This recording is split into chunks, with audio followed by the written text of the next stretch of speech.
problem Oh, is you come start growing on. complete How plant-based naive products of and you you. have to know. I You know disagree. this. I Come on, disagree. say something. Heather Mills was on the BBC recently talking about our investigation. Things got a little bit heated and we actually found out something very interesting about one of the other guests. So let's take a look. A lot of people will recognise you from previous campaigns you've been involved with, but more recently you've focused on animal welfare. Would you say as a nation, we are still a nation of animal lovers? We absolutely do love animals, but people disconnect the fact that a pig is actually more intelligent than a dog. And if you love your dogs, why wouldn't you love a pig? And when you pick up some pork from a supermarket, you don't always associate it with the pig that you're seeing in this video footage being abused. I think that's such a great point that Heather's just made there. Most people do love animals, and there just seems to be this weird disconnect where their compassion ends with the animals that they eat on their plates. But in your opinion, what more needs to be done to protect farm animals from cruelty? Well, I've been talking about this for over 30 years, and if the government were doing enough, people like Animal Justice Project and Viva Charities wouldn't have to keep going in and having to, expose these kind of things. I mean, absolutely spot on again right there. These organisations that are set up to monitor animal welfare are simply not fit for purpose. It's left to organisations like Animal Justice Project to actually show what's happening and to make sure that prosecutions are happening. You can't trust the industry to make sure that this is happening, and you certainly can't trust the government, as we've shown time and time again that they are failing systems. If people want animals to be treated kindly, then they shouldn't be eating them, because there's no guarantee that it's going to be monitored. You're a vegan, you've made that choice. A lot of people do want to eat meat, but obviously they want their animals to be kept in humane conditions. There's and no bred such humanely. thing. There's no such Well, thing. many farmers would dispute that. Well, they'd have to say that to justify what they're doing. It makes absolutely no sense to eat an animal where you can feed 10 more people. You could feed 200 million people in the UK, which we don't have that many people, if everybody was plant-based. Heather is completely right that it's just way less efficient to actually eat animals than it is to eat plants. For example, just 1 gram of protein from beef or lamb takes around 100 times more land to produce than a gram of protein from peas or tofu. There was actually an article published in The Guardian, and it referenced calculations that showed that the UK could feed 200 million people if everybody was vegan. As a nation, aren't we? We're addicted to cheap food, but we've just been through a cost of living crisis. How do you persuade people to buy food that has been produced to higher welfare standards when money is tight? We've done analysis. You could save 500 million of the taxpayers' money in the NHS alone by telling the person in the bed, we are here to get well, not to sit and have steak and chips. I mean, I think that's another great point, and it's actually something that I think most people are just simply unaware of. There was an analysis by the Office of Health Economics that showed that if everybody went vegan, the NHS would save £6.7 billion every single year. Let me bring in our other two guests today, Leeds councillor Tim Goodall and Lincolnshire councillor Natalie Oliver. Now Tim Goodall, earlier today, I popped round the corner to a local convenience store near our studios, which claims to be ethical. You could get 2 pints of semi-skim milk for £1.20, where the OT version was £2.45, double the price for a litre. Many people can't afford that, can they? No, and the pricing of food isn't fair. I mean, you've got to have the regulation. You see from those awful images that you really need to have better regulation of farming. I think probably you could encourage people to eat less meat. There are savings to be made. For example, if you have intensive farming, you get the most awful river pollution. You could save money by not having the pollution in the rivers and not having to clear up that pollution. So there are some savings you could make in terms of government savings. Tim is absolutely right here. River pollution from animal farming is absolutely terrible. The River Severn and the River Wye are facing those very devastating effects right now, and that's because of runoff from places like pig farms and chicken farms. This runoff contains high levels of phosphate, which enter our rivers and create algal blooms. The consequences of this is that fish end up suffocating, and it's absolutely devastating to the ecosystem. And also, it's not a true cost, is it? Because Well, you subsidise that milk. That's not the true cost. So you're paying for it out of that pocket and getting it cheap here. If oat milk was subsidised, the same thing would happen. It's not a real true cost, is it?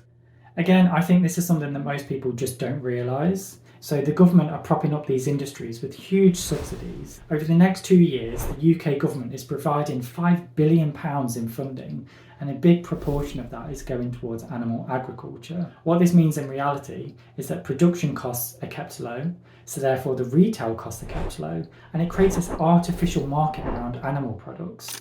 And compared to plant-based foods, they're much cheaper, and therefore people are going to continue to buy them. It creates this kind of, this false reality and false perception. And it's incredibly sad that our government is propping up the most destructive industries in the country. Let me bring in Natalie Oliver, who's joining us today from Lincoln. Now, you represent part of a big rural agricultural county in Lincolnshire. What's your take on what Heather Mills has said? Do you think you can persuade more people there to go vegan? Well, no, I wouldn't have thought so, to be honest with you. Firstly, I would just like to say that the scenes that we've seen in Lincolnshire and Yorkshire are horrific, and we have to pay credit to the activists who have uncovered this footage, and I hope that the full weight of the law comes down on those individuals that were involved. But in terms of the area that I represent an awful lot of farmers. That includes livestock and dairy farmers, and I think it would be incredibly unfair to tar them all with the same brush, from isolated incidents. I mean, saying that these findings are isolated is a very, very common response by the industry. We know that that's not true. You know that that's not true. Animal Justice Project has recently put together a report of all of the major investigations that have taken place across the UK just since 2020. And it's absolutely harrowing to see how many findings and how much evidence that we really have to show that it is never just one isolated incident. I know that the farmers in my area do not, that their welfare standards are incredibly high, and that is not affected by financial constraints. They still adhere to the highest possible welfare standards, as we have got some of the highest welfare standards across the world. I mean, this is a talking point that the industry puts out all of the time, and again, it's just not true. The global animal health welfare status of the UK was ranked at an A back in 2014, and since then has been reduced down to a D. There are several other European countries that have much higher welfare standards than the UK, but by no means is the UK a leader in animal welfare. If everyone went vegan, what would happen to the farming industry in this country, in our part of the world? It would be decimated. They would no, it's a complete myth. And when people say, oh, you'll have too many cows left over, no, because you're not intensively farming them.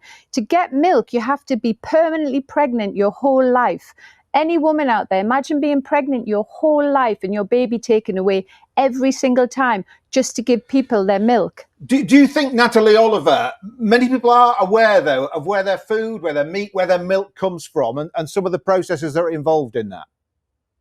Yeah, I mean, I don't think that we can make the judgment that people aren't aware. There are hundreds of thousands of jobs within the livestock farming and dairy farming industries. I mean, this is yet another false statement from Natalie Oliver.